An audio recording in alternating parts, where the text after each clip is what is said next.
Estamos en el curso de antropología entonces y vamos a hacer un repaso de la guía de estudio número 2. En este caso, pues esta guía nos habla de las tres etnias de América. Recuerde que en la guía de estudio número 2, número 1, perdón, estuvimos hablando de la primera etnia, que sería la etnia maya. En el área de América se le conoce como etnias, ¿verdad? Pero estamos hablando de las civilizaciones, estamos hablando de la civilización maya, la azteca e inca, ¿verdad? Y cuál fue el desarrollo que éstas tuvieron. El objetivo de poder estudiar estas guías es comprender de mejor manera cómo fue el contexto de la sociedad en cuanto a la cultura y cuáles de esas manifestaciones de la cultura pues se mantienen hoy en día en nuestro contexto actual, ¿verdad? En nuestra cultura actual, cuáles son las que aún permanecen y que identifican a la cultura de nuestro país, forman parte de costumbres, de tradiciones, le dan identidad cultural a nuestros departamentos, a nuestro municipio, a nuestra aldea, a nuestro caserío. Y en este caso, pues la guía de estudios se divide en dos secciones.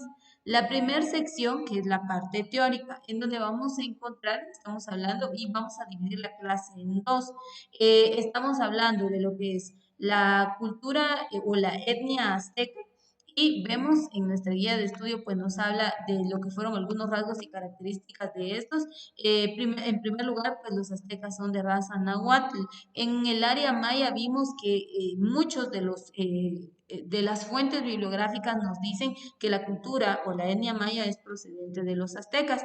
Y dice estos, los aztecas dice que son de raza náhuatl, procedían del suroeste, territorio que actualmente ocupa los Estados Unidos, y emprendieron una larga migración hasta llegar al Valle de México. Y de ahí, pues como todas las etnias o culturas pequeñas, pues se fueron migrando de un lugar a otro y fueron creando pequeñas poblaciones o aldeas. En el caso del área azteca le conocían como calpullis y en el área maya pues les llamaban cacicazgos. Entonces vemos una forma de estructura social. En el área azteca tenían su estratificación social, en el área maya también. Respecto a las ciencias y el arte, pues se cree que ellos se desarrollaron en la astronomía, en la aritmética, en la escultura y en la arquitectura. Y vemos la base es similar a la cultura maya, ¿verdad? Muchas de las características respecto a estas ciencias y artes pues fue similar. Por ejemplo, en el área de la aritmética, dice, su numeración era vigesimal, igual que en el área maya. Ellos se basaban en la cuenta de las manos y los pies, o sea, para ellos, de hecho, se saca este registro de que ellos contaban los 5 dedos de las manos y los 5 de los pies para tomar el 20 como número base. Y pues ahí hacían ellos lo que era su numeración. En la escritura, pues también fue jeroglífica, al igual que la cultura o la civilización maya. En la arquitectura tiene mucha relación, dice, construyeron templos, pirámides, bases de terrazas y dice sobre las que descansan una plataforma que sustenta el templo propiamente dicho. Los palacios también se centraron en la edificación. La escultura fue otra de las artes que ellos desarrollaron y de igual manera en el área maya también se vio el desarrollo de este arte, aunque recordemos que respecto a este arte, pues ahora es más utilitario. Ellos esculpían en piedra, esculpían figuras de sus dioses y personajes importantes. Esta arte siguió, pero ya se le fue dando otro enfoque. Ya cuando se dio el ingreso de los españoles, pues se tomó otro tipo de enfoque. El sistema de gobierno, que era lo que yo les mencionaba, hubo una estratificación social, sí existió, pero para ellos pues estaba conformado por tres reinos, que era el de Tenochtitlán o México, el de Texcoco y el de Tacuba, de los cuales el emperador de México era el jefe supremo. Entonces había una organización política por estados, por decirlo así. En el área maya solo se vio lo que les mencionaba, que eran los cacicazgos, que estaba el centro o la sede y habían pequeñas aldeas o agrupaciones de personas que eran dirigidas por caciques, por eso se le conocía como cacicazgos. Entonces ya desde las épocas antiguas ha venido una forma de gobierno en donde, pues, en el área maya veíamos que ellos creían en la teocracia y recuerde que la teocracia para ellos o el concepto de teocracia es atribuirle a una persona el título de sacerdote porque creían que tenían un tipo de relación especial con sus distintos dioses. Y en el área azteca pues también había una forma de dominio. Hoy en día vemos que hay una estratificación social también, la clase alta, la clase baja, y en la clase baja encontramos una clase media baja. Entonces, desde años antiguos hasta la actualidad pues ha existido una estratificación. Claro que cada etnia o cultura le fue dando su enfoque de gobierno. Por ejemplo, acá dice, el emperador era electo por un consejo de 4 funcionarios y a su vez era electo por el Gran Consejo o Tlacotán, integrado por 20 representantes seleccionados entre los varones más sabios de cada barrio. Los funcionarios del Gran Consejo tenían carácter directivo, administrativo y judicial. Entonces vemos parte de la organización. Me voy rapidito porque les voy a explicar cómo vamos a dividir la clase. Y luego dice la educación en el área maya. Solo los sacerdotes, según la historia, tenían acceso a esta. En el caso del área azteca, dice, existían 2 clases de establecimientos educativos, el Calmecac, que era destinado para miembros de la nobleza, y el Telpocali, especie de colegio civil para los hijos de los guerreros.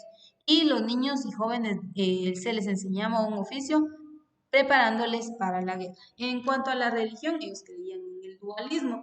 El dualismo es como, bueno, es dos, por eso se llama dualismo. El bien, el mal, el día, la noche, el sol, la luna, entonces a eso se le conoce como dualismo, pero también ellos eran politeístas, es decir, que creían en varios dioses, también trabajaron en sus creencias lo que era el sacrificio de humanos, ellos entregaron vidas humanas a sus dioses y sus creencias pues se mantenían.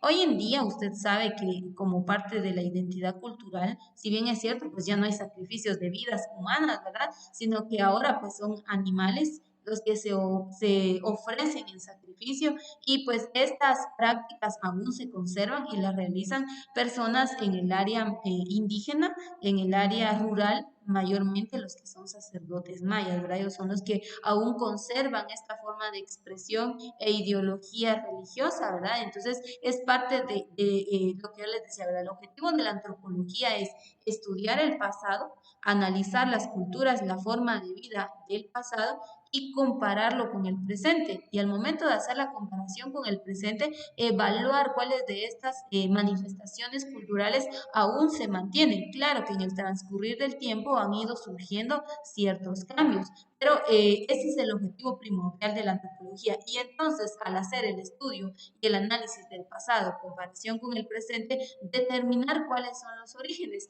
Y esto ha dado como resultado que hoy en día, pues decimos, los mayas no desaparecieron. Hoy en día hay mayas actuales, por decirlo así, y son los pertenecientes a los grupos étnicos, son 22 grupos étnicos en Guatemala, estos son los que representan hoy el área maya, y se cree, según la historia, que los mayas son procedentes de los aztecas. Entonces todo tiene una línea cronológica, y conforme fue pasando el tiempo, pues cada una de las culturas fue adoptando, perdón, una forma de vida, una forma de expresión cultural. Entonces son algunos rasgos que podemos encontrar, pero en realidad contenido teórico no hay demasiado, usted se pudo percatar acá. Y decidí trabajarlo de la siguiente manera. Esta parte obviamente no la voy a grabar por cuestión de capacidad, pero acá yo les adjunto 2 documentales. Por ejemplo, el primer documental dura 40 minutos y el segundo dura 50 minutos, creo yo.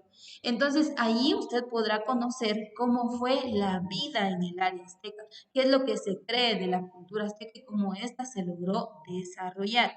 Entonces, para quienes están viendo esta clase grabada, pues les voy a pedir que como complemento usted pueda observar estos 2 documentales muy interesantes, por cierto, en donde usted pues podrá encontrar el contexto cultural de nuestras civilizaciones o etnias pasadas, ¿verdad? Entonces es muy importante que lo podamos conocer y como les decía, pues usted ingresa a este documental. Ahora, los jóvenes que están en clase vivencial, pues vamos a pasar a ver esta segunda parte.